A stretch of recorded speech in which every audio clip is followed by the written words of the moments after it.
స్వామి ఆయన ప్రసాదం మీద ఇంత నీచంగా మీకు నోరా లేకపోతే తాటి మట్ట కూడా అర్థం కానటువంటి పరిస్థితి. ఆ తాటి మట్టలు కూడా వర్షం కురిస్తే శుభ్రంగా అయిపోతాయి, ఎంత పచ్చ కళకళ్ళాడతాయి. కానీ ఒక భయంకరమైన కంపు కొడుతున్నటువంటి నోళ్ళు పెట్టుకొని నువ్వు, నీ కొడుకు, నీ బానిస పవన్ కళ్యాణ్, మీ ముగ్గురు కలిసి ఈరోజు రాష్ట్రాన్ని ధ్వంసం చేసి పడేస్తున్నారు. మిమ్మల్ని ఏమని పిలవాలో కూడా అర్థం కానటువంటి పరిస్థితి. ఏ భాషతో మిమ్మల్ని వాడాలరా రాను కూడా అనాలనిపిస్తూ ఉంది. అంత బాధ కలుగుతూ ఉంది మీరు చేసిన ఏదో పనులు చూస్తూ ఉంటే. ఏంటి ఒక్క సిగ్గులేదా చంద్రబాబు? 80 ఏళ్ళు వచ్చినాయి నీకు. ప్రతి ఒక్కడికి జీవితంలో ఎక్కడో చోట ఓ పశ్చాత్తాపం అనేది ఉంటుంది కదా. ఎక్కడో చోట నేను ఈ తప్పు చేశాను, నేను ఇప్పుడైనా సరే పశ్చాత్తాపడి ఆ దేవుడికి నేను క్షమాపణ చెప్పుకోకపోతే నాకు జీవితం ఏమి ఉండదు అని చెప్పాను. ప్రతి ఒక్కడికి కలుగుతుంది ఎక్కడో చోట. కానీ నీకు 80 ఏళ్ళు వచ్చింది, ఇప్పటికేమో అసలు మైండ్ లేకుండా పోతున్నావు. నువ్వు ఏం మాట్లాడుతున్నావో నీకే అర్థం కావట్లేదు. ఎవరో కట్టిన బిల్డింగ్ దగ్గరికి వెళ్ళి ఫోటో తీసుకొని ఇది నాది అంటావు, అక్కడికి వెళ్ళి దావోస్ వెళ్ళి ఏదో అబద్ధాలు ప్రచారం చేస్తావు, 23 లక్షల కోట్ల ఉద్యోగాలు అంటావు. ఇది నీ మైండ్, నీ పరిస్థితి ఇది. అలాంటి నువ్వు ఇప్పటికి కూడా కనీసం పశ్చాత్తాపం లేకుండా నీ అబద్ధాలు అనేటువంటి దాన్ని కంటిన్యూ, ఇదొక నిఘంటువులాగానో లేకపోతే ఒక గ్రంథ రచనలాగానో నువ్వు కంటిన్యూ చేస్తూనే ఉన్నావు. ఇప్పటికి కూడా నీ పాపం పండే రోజు దగ్గరకు వచ్చిన చంద్రబాబు, నువ్వే కాదు నీ కొడుకు, నీతో పాటు ఉన్న నీ బానిస పవన్ కళ్యాణ్ ముగ్గురు కూడా జైలుకి వెళ్ళేటువంటి పరిస్థితి రాబోతోంది. నిజం చెప్తున్నాం మేము. ఎందుకంటే ఈరోజు సిబిఐ ఇచ్చినటువంటి రిపోర్టు, సుప్రీంకోర్టు ఆ రోజే మొట్టికాయలు వేసి నిన్ను ప్రశ్నలు వేసింది. స్వయంగా ఈ రాష్ట్రానికి ఓ ముఖ్యమంత్రి అయి ఉండేటువంటి నువ్వు ఎలా మాట్లాడతావు, నువ్వు ఈ విధంగా నువ్వు ఆరోపణలు ఎలా చేస్తావు, ఇంతవరకు రిపోర్ట్ లేకుండా ఎలా మాట్లాడతావని. ఎప్పటిది నెయ్యి నువ్వు ఇచ్చినటువంటి బోలే బాబా, నువ్వు పర్మిషన్ ఇచ్చిన వాడే కదా. ఆడు సప్లై చేసింది. పైగా ఎప్పుడు ఇది టెస్ట్కి వచ్చింది? జూన్లో కదా. అంటే నీ గవర్నమెంట్ వచ్చిన తర్వాత కదా. అది వచ్చిన 4 నెలలకి నువ్వు అనౌన్స్ చేస్తావా? అది కూడా నువ్వు రిపోర్ట్ తెప్పిస్తే ఏం చెప్పావు? నువ్వు ఏం చెప్తావురా? భయంకరంగా జంతువుల కొవ్వు లేకపోతే పంది కొవ్వు ఇంకా అది ఇది అని ఒక ప్రసాదం మీద అందరూ కళ్ళకద్దుకొని భక్తిగా తినేటువంటి ఒక ప్రసాదం మీద ఇంత నీచంగా ఆరోపణలు చేయటానికి నీకు తప్ప ఎవరికన్నా సాధ్యమవుతుందా? ఇంత బాగా అబద్ధాలు చెప్పగలిగినటువంటి హీనస్థితి ఇంకే నాలుకైనా ఉందా? అదొక్క నీ నాలుకే సాధ్యం. ఈ అబద్ధాలతోనే కదా నువ్వు జీవితం అంతా ఇట్లాగే చీ చా అని అందరూ అంటూనే ఉన్నారు. ఆఖరికి నీకు తెలియదు, నీ కుటుంబ సభ్యులు కూడా నిన్ను వెనక తిడుతూనే ఉన్నారు. అయినా సరే ఇది కూడా ఓ బతికేనా బతుకు చంద్రబాబు? ఒక్కసారి ఆలోచించుడు. ఇది ఒక బతికేనా? నువ్వు నీ పచ్చ మీడియా పెట్టుకొని, నీ పచ్చ గొట్టాలు పెట్టుకొని ఇష్టం వచ్చినట్టు ఈ అబద్ధాలను ప్రచారం చేస్తే ఈనాడున్న సోషల్ మీడియా చీల్చి చెండాడటం లేదా అందరినీ? నీ ప్రతి అబద్ధాన్ని అప్పటికప్పుడే రుజువు చేయట్లేదా? అప్పటికప్పుడే తేడతెల్లం కావట్లేదా? నువ్వు ఇచ్చినటువంటి అనేక విషయాల మీద, అదేవిధంగా రైతు పుస్తకాల మీద కూడా మరి దాని మీద నువ్వు చేసిన ప్రచారం మొన్న ఏమైంది? అది కూడా తేడతెల్లం అయిపోయింది. జగన్ గారు చేసిన మంచి పని అని చెప్పి వచ్చింది. మరి ఇట్లాంటి అబద్ధాలు ఆడుతున్నప్పుడు, అవి రుజువులు అవుతున్నప్పుడు, ఆ నిజాలు బయటకు వస్తున్నప్పుడు నువ్వు సిగ్గుపడాలా? పడవుగా. ఎందుకంటే నీకు సిగ్గు అనేది నీ పుట్టుకలోనే లేదు గనుక, నీకు అసలు ఆ విధమైనటువంటి ఆత్మాభిమానం కించిత్తు కూడా లేదు గనుక, నీ చెప్పాలంటే ప్రజల దురదృష్టం కొద్దీ నువ్వు మళ్ళీ మళ్ళీ పరిపాలనలోకి వస్తూ ఉన్నావు. ఎన్ని అడ్డదారులు దొక్కుతావో దానికి అందరికీ తెలుసు. ఎన్ని పార్టీల కాళ్ళు పట్టుకుంటావో. నీ నీచమైన బ్రతుకు అంతే కదా. దేవుళ్ళంటే ఎన్టీఆర్ని పట్టన పెట్టుకున్నావు, ఆ రోజు వెన్నుపోటు పొడిచావు, చెప్పులేయించావు. ఆ రోజు దాన్ని మైపుచ్చడానికి లక్ష్మీపార్వతి మీద నిందలేయించావు. ఇదే పచ్చ మీడియాని పెట్టుకొని అడ్డంగా పెట్టుకొని అబద్ధాల మీద అబద్ధాలు, అబద్ధాల మీద అబద్ధాలు. ఇప్పటికీ అదే అబద్ధాలు లక్ష్మీపార్వతి మీద చేస్తున్నావు. తర్వాత నీ కొడుకు లాంటి జగన్మోహన్ రెడ్డి అద్భుతమైన పరిపాలన చేస్తే ఆయన మీద ఇక మొదలుపెట్టావు, జైలుకు పంపించావు, మరి 16 నెలలు జైల్లో పెట్టావు. అయినా కూడా రాజశేఖర్ బిడ్డ గనక, ధైర్యవంతుడు గనక నిలబడి నీ కుట్రలు కుయుక్తులన్నీ ఎదుర్కొని వచ్చి స్వయంగా ఎవరి సాయం లేకుండానే అతను ముఖ్యమంత్రి కాగలిగాడు, ఈ రాష్ట్రానికి ఎన్నుకోబడ్డాడు. మొన్న జరిగిన ఎలక్షన్ మళ్ళీ జగన్ గెలుస్తాడని చెప్పి ఈవీఎంల ద్వారా మోసం చేసి ఎలక్షన్ కమిషన్ గుప్పిట్లో పెట్టుకొని మళ్ళా మొన్న గెలిచి వచ్చి ఇదొక గెలిపేనాసి. ఇంత హీనమైన బ్రతుకు ఎవ్వరూ కూడా ఈ చరిత్రలో ఇంతవరకు కూడా మేము చూడలేదు. నిజంగా చంద్రబాబు ఛీ, నిజంగా ఛీ. ఇట్లా తిట్టాలనిపిస్తుంది. ఏ పదాలు, ఎందుకంటే నాకు పరుష పదాలు రావు గనక ఇక ఈ భాష చీ అనే పదం కంటే కూడా ఇంకా హీనమైన పదం ఇంకొకటి ఉంటుందని నేను అనుకోను. అట్లాంటిది మళ్ళీ చూడు, ఇప్పుడు పక్క సిబిఐ రిపోర్ట్ వచ్చింది, చెప్పింది అందులో ఏమీ లేదు, కలవలేదు, ఇది పామాయిల్ లాంటివి గల. అది ఇప్పుడేంటి, ఎప్పుడో మీ ఈవోనే చెప్పాడుగా, ఆ రోజే చెప్పాడుగా, పామాయిల్ తప్ప ఏం కలవలేదు, జంతువులకు కలవలేదని. మళ్ళీ ఆయన చేత బలవంతంగా ప్రెస్ మీట్ పెట్టించి 3 నెలల తర్వాత అందులో ఇంకేదో కలిసిందని అర్థం వచ్చేట్టుగా చేసి, నీ హయాంలో నువ్వు పర్మిషన్ ఇచ్చిన బోలేబాబు ద్వారా సప్లై అయినటువంటి నెయ్యి నీ హయాంలో వచ్చింది. టెస్టుకు పంపించారు, 2 సార్లు టెస్టుకు పంపించిన జంతువులకు కలవలేదని ఆ రోజే చెప్పారు. మరి ఎవరి మీద అయితే మీరు ఆరోపణలు చేశారో, కరుణాకర్ రెడ్డి గారి మీద, అదేవిధంగా సుబ్బారెడ్డి గారి మీద, ఇది మరి సుబ్బారెడ్డి గారు కోర్టుకు వెళ్ళారుగా, సుప్రీంకోర్టుకి. ఆయన తప్పు చేసి ఉంటే కోర్టుకు వెళ్తారా? నువ్వెందుకు వెళ్ళలేదు? ఎప్పుడు ఇన్ని తప్పులు చేశావు, ఇన్ని పాపాలు చేశావు, ఆఖరి స్కిల్ స్కామ్ లాంటి భయంకరమైనటువంటి ఒక దోపిడీకి నువ్వు దొంగలాగా ఉన్నావు. అట్లాంటి వాడివి కూడా కేసులు దొంగదారిని కొట్టేయించుకుని సిగ్గులేదా నీకు? అసలు ఏమాత్రం కూడా సిగ్గులేదా నీకు? దొంగదారిని కేసులు కొట్టేయించుకుంటున్నటువంటి నీది ఒక బ్రతికేనా? ఛీ, ఇట్లాంటి బ్రతుకుతూ ఎదవ బ్రతుకు ఎందుకయ్యా? బతికిన 4 రోజులు కూడా ఒక మహారాజులాగా, ఎన్టీఆర్ లాగా, లేకపోతే వైఎస్ రాజశేఖర రెడ్డి లాగా బతకాలన్నారు. కానీ నీ బతుకు ఒక బతికేనా? ప్రజలు ఒక్కసారి చూడు, బయట ఎంత ఛేదరించుకుంటున్నారో, నువ్వేంటో నీ కొడుకేంటో బయటికి వెళ్ళు, ఒక్కసారి చూడు. నీ ఇంటెలిజెన్స్ ఇప్పుడే నీకు చెప్పు ఉంటుంది. దానికి తోడు నీ అబద్ధాల మీద అబద్ధాలు. అదేవిధంగా ప్రతిదీ కూడా నీ ఖాతాలో వేసుకోవడం, ఎవరో చేసినటువంటిది. మరి ఎవరో కట్టిన వంతెనలు నీయే అంటావు, ఎవరో కట్టిన హాస్పిటల్స్ నీయే అంటావు. ఎవరో చేసినటువంటి ఇట్లాంటి వెదవబాటి మా అబద్ధాలకు మాత్రం నువ్వు కేర్ ఆఫ్ అడ్రస్గా మిగిలావు. ఈరోజు దీని మీద మొత్తం అట్టుడికినట్టు ఉడుకుతా ఉంది సోషల్ మీడియా అంతా కూడా. ఈ రిపోర్ట్ వచ్చిన తర్వాత ఎక్కడ జంతువులకు కలిసింది చంద్రబాబు?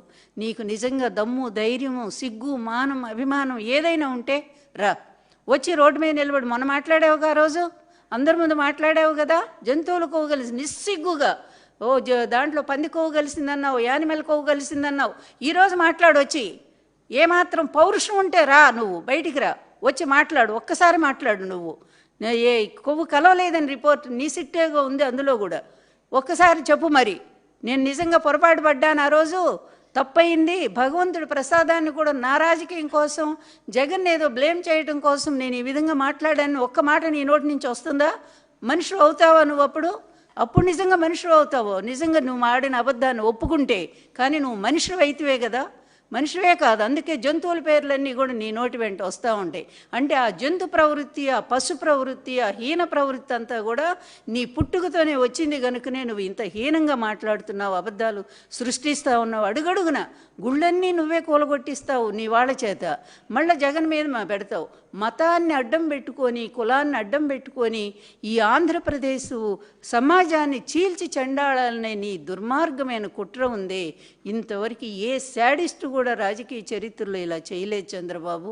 అది నువ్వు ఒక్కడవే చేయగలిగావు. ఎందుకంటే నువ్వు ఒక అసమర్థుడివి గనుక. నిన్నెవరు ప్రజలు ఎప్పుడూ ఎన్నుకోలేదు. ఎప్పుడు ఎవరో ఒకళ్ళ కాళ్ళు పట్టుకొని వాళ్ళని వీళ్ళని బతిమలాడుకొని వచ్చి నువ్వు ఎప్పుడు గెలుస్తున్నావు. కానీ నీ గెలుపు అనేది ఏనాడూ లేదు. ఇది వాస్తవమైన విషయం. అందుకనే నీ విషయం తెలిసే ఈ అబద్ధాలతో ప్రతిపక్ష నేతలందరూ అక్కడేమో ఓటుకు నోటు కేసులో దొంగలాగా దొరికిపోయి అర్ధరాత్రి హైదరాబాద్ వదిలి పారిపోయి వచ్చావు ఆంధ్రప్రదేశ్కి.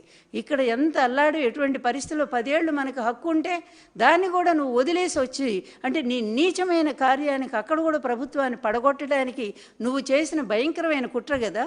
ఆ కుట్రలో దొరికిపోయి దొంగలాగా ఏమన్నా సిగ్గుందా చంద్రబాబు? ఇన్ని పాపాలు చేస్తున్నావు, దొరికిపోతున్నావు. దొరికిపోయినా కూడా ఇంకా నవ్వుకుంటా సిగ్గు లేకుండా ఎట్లా తిరుగుతావు నువ్వు? మళ్ళీ అబద్ధాలు చెప్పుకుంటా తిరుగుతావు. ఎన్ని అబద్ధాలని ప్రచారం చేస్తావు? ఈరోజు ఈ రిపోర్టుకు నువ్వేం సమాధానం చెప్తావు? సెప్టెంబరు 18వ తారీఖున నువ్వు ఓపెన్గానే చెప్పావు, జంతువుల కొవ్వు, ఆ కొవ్వు, ఈ కొవ్వు కలిసింది, ఇది అసలు క్షమించరాని విషయం, దేవుడికి అపచారం చేసింది ఆ ప్రభుత్వం అంటూ జగన్ గారి ప్రభుత్వం మీద ఇన్ని నిందలు మోపావు. తర్వాత ఓపెన్గా నీ పచ్చబాక ఏదైతే నీ పచ్చ మంద, అది నిజం చెప్పాలంటే దానికి కూడా విలువలు లేవు. ఏ విధమైన సిగ్గు లేనటువంటి మీడియా ఒకటి ఉందే వ్యవస్థ, అంత దరిద్రపు వ్యవస్థను సర్వనాశనం చేయడానికి నువ్వేలా కంకణం కట్టుకున్నావు? నీ పచ్చ మందు కూడా, నీ పచ్చ మీడియా మందు కూడా అలాగే కంకణం కట్టుకున్నారు. అందరూ కలిసి ఈ వ్యవస్థను నాశనం చేయడానికి వచ్చారా మీరు? ఈ అబద్ధాలను ప్రచారం చేసి మరి ఈ విధంగా తప్పును ఒప్పును తప్పుగాను మంచి చేసిన వాళ్ళేనేమో పనికి మాలిన వాళ్ళు, తప్పు చేసిన వాళ్ళుగా చూపించడానికి వచ్చారా మీరు? కానీ చేస్తున్న తప్పులన్నీ మీయే కదా. ఈరోజు రాష్ట్రాన్ని లూటీ చేస్తున్నారు, ఎక్కడికక్కడ దోపిడీ చేస్తూ ఉన్నారు. ఈ దోపిడీ చేసి తీసుకెళ్ళి విదేశాల్లో దాచుకుంటున్నారు. జనం అంతా గమనిస్తూనే ఉన్నారు. నీ అబ్బా కొడుకులు ఇద్దరు కూడా సూట్ కేసులు పట్టుకొని స్పెషల్ ఫ్లైట్లో వెళ్ళి విదేశాల్లో డబ్బులు దాచుకోవటం. ఇదంతా ఇంత దరిద్ర బతుకం ఇది. అంటే ఏం తక్కువైపోయిందని అంత దరిద్రులా మీరు? తినడానికి తిండి కూడా లేదా మీకు? హెరిటేజ్ పాలు అమ్ముకుంటే దాని నుంచి డబ్బులు రావట్లేదా? ఈ ప్రజల డబ్బే కావాల్సి వచ్చిందా? ఈ రాష్ట్రాన్ని లూటీ చేయాల్సి వచ్చిందా? దానికోసం మంచి చేసినటువంటి జగన్ గారి ప్రభుత్వాన్ని ఈ విధంగా బదనాం చేయాలా? చేయటం కోసం ఇలాంటి అబద్ధాలన్నీ నువ్వు సృష్టిస్తూ పోతానే ఉంటావా? ఎన్నాళ్ళని సృష్టిస్తావు? ఎన్నాళ్ళు నీ బతుకు చెప్పు? ఎన్నాళ్ళు బ్రతకాలని? ఇంకా కూడా 100 ఏళ్ళు అయిన బ్రతకవు కదా. అదేవిధంగా వచ్చే గవర్నమెంట్ నీ చచ్చినా రాదు. అప్పుడు ఏంటి నీ బతుకు? నీ పాపాలన్నీ, నువ్వు చేసిన నేరాలన్నీ, నువ్వు చేసిన అవినీతి పనులన్నీ మొత్తం కూడా యమధర్మరాజు దగ్గర చిట్టాలాగా ఇక్కడ ఉండవా? రాష్ట్రంలో ఉండవా? వచ్చే ప్రభుత్వం దాన్ని పరిశీలించి నీకు తగిన శిక్ష విధించదా? ఇన్ని పాపాలు నువ్వు నీ కొడుకు జైలు పోరా? ఇవన్నీ ఆలోచించకుండా అడ్డదారిలో ఈ విధంగా నేనేదో చేస్తే చెల్లుబాటు అవుతుంది అనుకునే ధోరణిలో ఈరోజు నువ్వు సాగిస్తున్న ఈ నిరంకుశమైనటువంటి పరిపాలన, ఈ అబద్ధాల రాజ్యం ఎన్నాళ్ళో నిలవదనేటువంటి సత్యాన్ని నువ్వు గ్రహించకపోతే ఆ దేవుడు కూడా, ఇప్పుడు వెంకటేశ్వర స్వామి ఉన్నాడు కనుకనే ఆ దేవుడే బయటపెట్టాడు ఈ రిపోర్టుని. నీ పాపాన్ని బయటపెట్టినట్టు. నేను వెంకటేశ్వర స్వామి భక్తుడిని, అందుకే నన్ను కాపాడాడు అంటాడు. నిన్నెప్పుడూ కాపాడలా. నీకు నువ్వే దొంగగా సృష్టించుకున్నావు నీ మీద. ఆ రోజు కూడా నీ కారు బ్లాస్ట్ అనేది పచ్చి అబద్ధం. అది మాకు తెలుసు ఆ రహస్యం ఏంటో. ఇప్పుడు దాని జోలికి నేను పోదలుచుకోవాలా. నీ సానుభూతి కోసం నువ్వు ఇలాంటి ఎదవ పనులు ఎన్ని చేస్తావని నాకు తెలుసు. ఎందుకంటే అల్లుడు చేసేదంతా అత్తకే బాగా తెలుస్తుంది కనుక. ఇంత దుర్మార్గంగా నువ్వు మొదటి నుంచి కూడా ఎన్టీఆర్ని వెన్నుపోటు పొడిచే ముందు నుంచి కూడా ఎన్ని అబద్ధాలు ఆడుకుంటూ పత్రికల్లో రాయించుకుంటూ ఆయన ఉమనైజర్ అని, ఆయన పనికిరాని వాడని, ఆయనకు మతి భ్రమించిందని ఇలాంటి పిచ్చి రాతలన్నీ రాయించావు.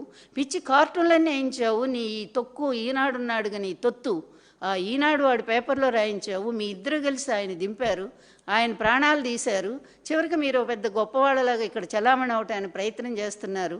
అడ్డదారిలోనే మీ రాజకీయ జీవితం అంతా ఇలాగే కొనసాగుతూ వచ్చింది. అడ్డదారిలోనే ఈనాడు, ఈ ఆంధ్రజ్యోతి, ఈ పత్రికలు కూడా అట్లాగే వచ్చినాయి. వీళ్ళ ముగ్గురు కలిసి ముగ్గురిని కూర్చిరా ముండదయ్యం అన్నట్టుగా చివరికి ఇట్లాంటి పరిస్థితిని తీసుకొచ్చి ఆంధ్ర రాష్ట్రానికి పెట్టారు. దేవుడితో ఆటలు మొదలుపెట్టారు మీరు. ఆ పాపం పరాకాష్ఠకు వచ్చిందని నేను అనుకుంటున్నాను. ఎన్నో రోజులు పట్టదు. ఈ పాపం ఆల్రెడీ బద్దలైంది, ఎన్నో బద్దలు అవుతూనే ఉన్నాయి. కొద్ది రోజుల్లోని ఈ పాపానికి తగినటువంటి మూల్యం నువ్వు చెల్లించ తప్పదు. కానీ ఇంకా సమర్థించుకోవటానికి ఇలాంటి పిచ్చి పిచ్చి అన్నీ వేయిస్తావా? సుబ్బారెడ్డి గారు ఇది, లేదా కరుణాకర్ రెడ్డి, జగన్ గారు వీళ్ళు దొంగలా? నువ్వా దొంగవి? పెద్ద దొంగవి కదా, దొంగలకి దొంగవు కదా. మేం చెప్పటం కాదు కదా. tehelka.com నుంచి నీ చరిత్ర అంటే అందరూ బయట పెడుతూనే వచ్చారు కదా. 18 కేసుల్లో నువ్వు ఎంత పెద్ద దొంగవో, ఎంత పెద్ద లూటీదారువో, ఈ రాష్ట్రాన్ని, అప్పుడు ఉమ్మడి రాష్ట్రాన్ని, ఇప్పుడు రాష్ట్రాన్ని ఎంత లూటీ చేస్తూ వచ్చావో. 2 ఎకరాలు ఉన్నవాడివి ఎన్ని లక్షల కోట్లకి, 6 లక్షల కోట్లకి ఎగబడ్డావో. మళ్ళీ ఇప్పుడు 1,00,000 కోట్లకి టెండర్ వేసి ఇద్దరు అబ్బా కొడుకులు ఇద్దరు కూడా సంపాదించడానికి మొదలుపెట్టారు.